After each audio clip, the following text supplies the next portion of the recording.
अस्सलामुअलैकुम आवाज़ न्यूज़ सां गॾु आहियां फरहा औरंगज़ेब। नाज़रीन आओ आहियां अली रज़ा मंगी नज़र विझूं था वक़्त जी ख़ासि ख़बरुनि ते।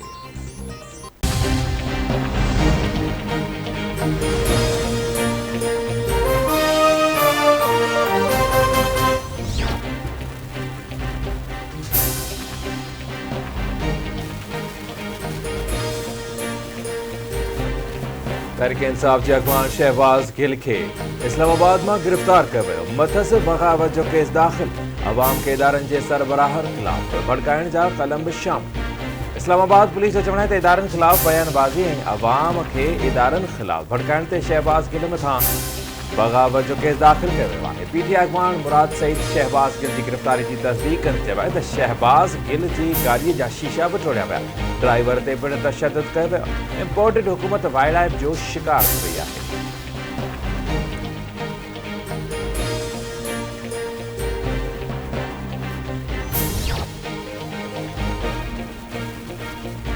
पीटीआई चेयरमैन इमरान खान पारां शहबाज़ गिल की गिरफ़्तारी की मज़म्मत। ही गिरफ़्तारी न पर अगवा है, सियासी वर्करनि सां दुश्मननि जहिड़ो सलूक कयो पियो वञे। इहो सभु इन करे थी रहियो आहे त जीअं असां परॾेही साज़िश ज़रिए आयल हुकूमत खे तस्लीम कयूं। हुकूमत जी फाशिस्ट रवैये खे कंहिं बि सूरत में बर्दाश्त न कयो वेंदो। इमरान खान जी सदारत हेठि इजलास में शहबाज़ गिल की गिरफ़्तारी ख़िलाफ़ अदालत वञण ते बि गौर कयो वियो।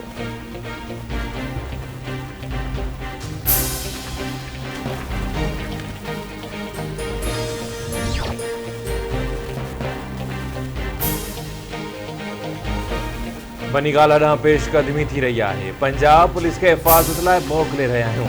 इमरान खान की हिफ़ाज़त लाइ हर हद ताईं वेंदासीं। इमरान खान के नुक़सान पहुंचाइण वारे हर कोशिश के रोकियो वेंदो। हुकूमत के इमरान खान ताईं पहुंचण लाइ पंजाब हुकूमत ऐं अवाम मां गुज़रणो पवंदो। काफ़ी अॻवान मुनसिर लाही जो बयान। इस्लामाबाद पुलिस जे तर्जुमान जो चवण आहे त बनीगाला ॾांहुं का बि पेशकदमी न पई थिए। अवाम अहिड़े क़िस्म जे अफ़वाहनि ते ध्यानु न ॾिए।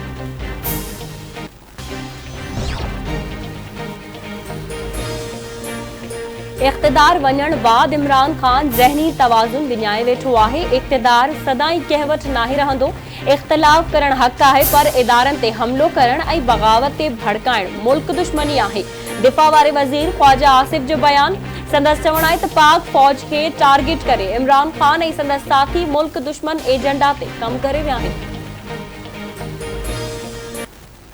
मोहम्मद मुस्तफ़ा सल्लल्लाहु अलैहि वसल्लम जे ॾोहिटे हज़रत इमाम हुसैन अलैहिस्सलाम ऐं संदसि जानसार साथियुनि जी अज़ीम क़ुर्बानी की यादि में सिंध समेत सॼी दुनिया में आशूर जो ॾियारो मज़हबी अक़ीदत ऐं एहतराम सां मल्हायो पियो वञे। सिंध समेत मुल्क जी कुन कुर्छ में मजलिसूं बर्पा करे मातमी जुलूस कढिया पिया वञनि। आज़ादारी करे करबला जे शहीदनि खे भेटा खे पेश करण जो। कराची में 10 मुहर्रमुल हराम जो निश्तरपार खां निकतल मरकज़ी मातमी जुलूस मंज़िल ॾांहुं रवा दवा। मातमी जुलूस रवायती रस्तनि सदर जी एम्प्रेस मार्केट ऐं तिब्बत सेंटर खां थींदो इमाम बारगाह हुसैनिया ईरानिया खारा दर तरफ़ रवा दवा। एम ए जिना रोड ते मातमी जुलूस जे रिवायती रस्तनि खे कंटेनर लॻाए सील कयो वियो। जुलूस वारनि इलाइक़नि में मोबाइल फ़ोन सर्विस जुज़वी तौर मुअत्तल।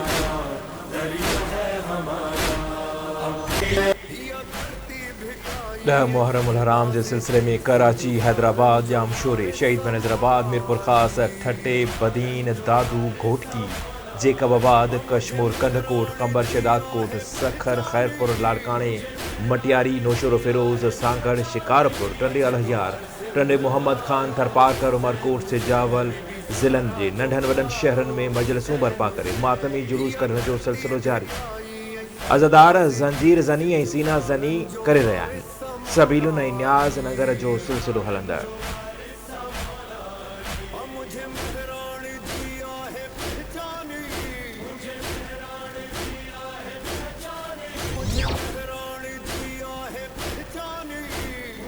रोड़ी में 10 मुहर्रमुल हराम जो करबला मौला जो ताज़ियो सैयद हैदर शाह हक़ानी जे पिण तां बरामद।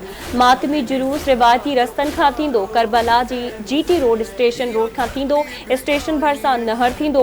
करबला मौला जे ताज़िए खे कुल्हो ॾियण ऐं ज़ियारत करण लाइ मुल्क जी कुंड कुर्च खां हज़ारनि जी तादाद में अज़ादार पहुतल।